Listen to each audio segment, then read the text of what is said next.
5 cakes ngayong araw na naman ang gagawin natin. Sa mga bago po pala dito sa videos ko, sa Facebook page ko, ako po ay located sa Bago City, Negros Occidental. Wala pa po akong physical store at nagde-deliver lang po muna ako ng mga cakes. Yung mga cake vlog contents ko nga po ay puro mga cake decorating vlogs. Habang nga nagbibake ako dito ng mga cakes, ay meron akong nakitang isang recipe para sa mga big chunky cookies. At eto nga yung una kong try ng ganitong recipe. At so far, ang sarap-sarap talaga. Imagine nyo na lang na chewy yung labas at yung sa loob ay napaka-soft. Ito nga ay para sa mga cookie lovers na yung gusto ay parang mga cakey yung texture. If naghahanap po kayo ng medyo chewy talaga sa labas tapos moist sa loob, ay iba pong recipe na lang yung itry nyo. Unang cake order nga na gagawin natin dito. Ito po ay 7x4 size, butter vanilla yung flavor. Ang kulay ng cake ay Chef Master lang po yung ginamit ko na teal green at inadan ko lang siya ng konting brown para maging pastel siya tingnan. At sa kulay pink naman yan, yung ginamit ko lang ay yung Bakersfield na strawberry flavorade at yung petraco red. Syempre, dagdagan naman ng konting brown para ma-achieve natin yung pagka-pastel na kulay. Nahulaan nyo na ba kung anong theme to? First time nga nag-order sa atin dito ni ma'am. At shoutout po kay ma'am Jennifer sa pag-order ng cake na to. Maraming salamat po talaga ma'am. Sa details pala ng cake, yung ginamit ko lang dito ay fondant para ma-achieve talaga natin yung inspiration picture.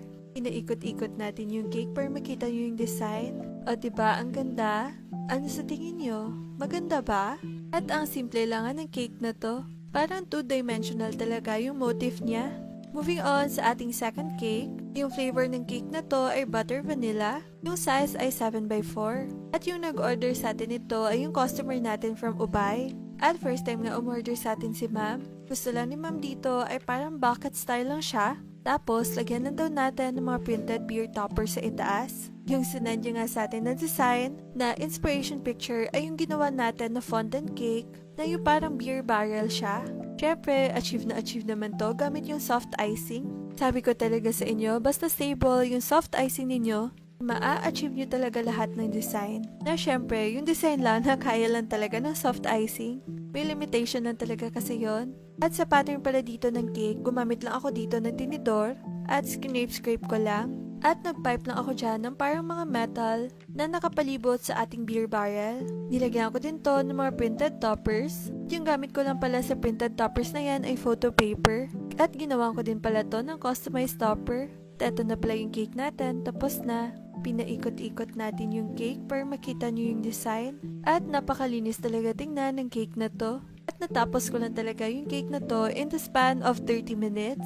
Nagawa ko naman kasi yung mga details in advance. Kaya yun talaga yung mga advantage natin pag marami talaga tayong mga cake orders everyday. Yun ay i-prepare nyo na lang talaga yung mga details in advance. Para pag kinabukasan na, if magko-cover na kayo ng mga cakes, ilalagay nyo na lang yung mga details. At yung susunod nga na cake na gagawin natin, ito ay order din sa atin ng isang customer natin from La Castellana. Diba, ang layo na talaga ng iba nating mga clients. Yung size nga nito ay 9x5, moist chocolate cake yung bottom tier. At yung top tier naman ay 7x5, yung flavor ay butter vanilla. Napaka-bestseller talaga ng butter vanilla cake natin. Every time talaga na meron ako dito mga cake scraps ng butter vanilla ay bentang-benta talaga dito sa mga kapitbahay ko.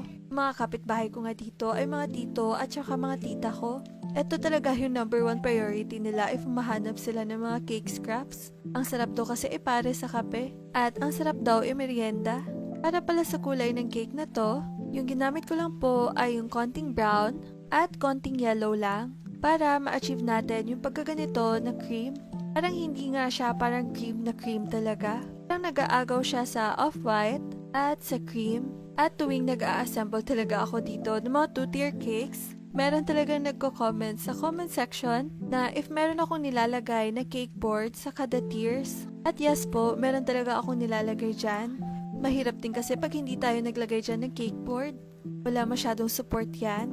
At sa details pala ng cake na to, ginamit ko lang ay artificial flowers, dried flowers, at nagpaint lang ako dyan ng gold na edges ng ating cake. Nagawa ko na nga yung design na to nung last. At pinagawa lang sa atin ulit dito ni ma'am. At sa dried flowers nga, dun ako bumili sa Earth and Petals. Catered nga sila sa shopping. Doon nga ako parati bumibili ng mga dried flowers ko. Bigger friendly talaga yung mga prices nila. At syempre, napaka-accommodating pa ng mga owners. Kaya sa mga fellow home bakers ko dito sa Negros, sa Bacolod City, or sa Bago, try nyo po pumunta sa Earth and Petals if humahanap kayo ng mga dried flowers. At ginawan ko din pala to ng customized topper. At eto na pala yung cake natin, tapos na. O diba, ang ganda? Ano sa tingin nyo? Maganda ba? Thank you po again ma'am sa pag-order ng cake na to. At sana nga po ay nagustuhan ninyo. Cake order nga ni ma'am ay meron din kasamang 2 digits na number cake. At na-upload ko na yon sa reels ko. At dadalhin pa nga nila ni ma'am to pabalik sa La Castellana daw. Moving on sa next cake natin. Ito po ay 7x4 size. Yung flavor niya ay moist chocolate cake. At yung umorder sa atin ito ay yung customer natin from Sumag. At first time talaga ni ma'am mag-order sa atin dito ng cake. At yung design nga na reference niya dito ay yung ginawa din natin nung last. Kulay pala ng cake na to, yung ginamit ko lang po, ay yung Chef Master na fuchsia pink. Nag-add ako ng konting burgundy. Nag-add ako ng konting petraco red. At nag-add ako ng Bakersfield na strawberry flavorade. Unti-untiin nyo lang po yung pag-add ng colors para ma-achieve nyo yung ganitong shade. Huwag nyo po biglain na ibuhos lahat. Yan lang po talaga yung sekreto pag nag-a-achieve kayo ng mga kulay na medyo komplikado. Nawan ko din pala to ng customized topper at moist chocolate flavor din yung sa cupcakes. At sa drip dito ng cake, yung ginamit ko lang ay yung Beryl's na white chocolate. Nag-add lang ako ng konting petraco red at fuchsia pink. O diba ang ganda? Ano sa tingin nyo? Maganda ba? Ganda talaga ako sa design na to. Parang ice cream kasi yung nasa ibabaw. Parang ayaw mo na lang siya kainin. Yung mga customers nga natin outside Bago ay willing talaga mag-pick up ng mga cake orders nila dito. Pa kasi talaga tayo nag-o-offer ng regular na delivery sa Bacolod. Medyo kasi ang dami pa mga customers natin dito sa Bago. Pag mag-a-accept ako ng mga delivery sa Bacolod, compromise talaga yung mga delivery ko dito sa Bago. Isa lang kasi yung delivery service natin. Hindi talaga kasi makakaya yung mga long distance. Long distance relationship lang siguro yung makakaya. Pero yung delivery siguro ay hindi talaga. The next cake nga natin, eto din ay order ng ating repeat client from Bago. Kaya thank you so much po ma'am sa parati na pag-order sa akin ng mga cakes. Yung size nito ay 7x4. Yung flavor ay moist chocolate cake with chocolate mousse filling. Ito lang talaga yung gustong design ni ma'am. Parang minimalist lang talaga. Kulay ng cake yung ginamit ko lang ay yung Chef Master na teal green at nag-add lang ako ng konting brown para mag-pastel color siya.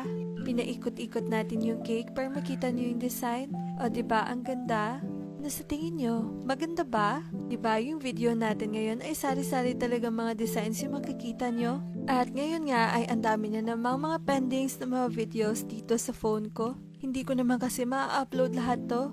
Kaya per batch na lang talaga yung pag-upload natin ng vlog. At sa next cake nga natin, ito po ay mocha chiffon with caramel filling. Umorder nga sa atin ito ay yung repeat customer natin from Hinigaran. Diba sabi ko talaga sa inyo, lahat talaga ng mga clients natin sa video na to outside Bago City na willing talaga mag-pick up ng mga cakes. King pasasalamat ko talaga kay Ma'am Sarah na parati talaga siya nag-o-order dito sa akin. At the same time ay binibigyan niya ako ng pasalubong. Ang bait-bait nga talaga nila.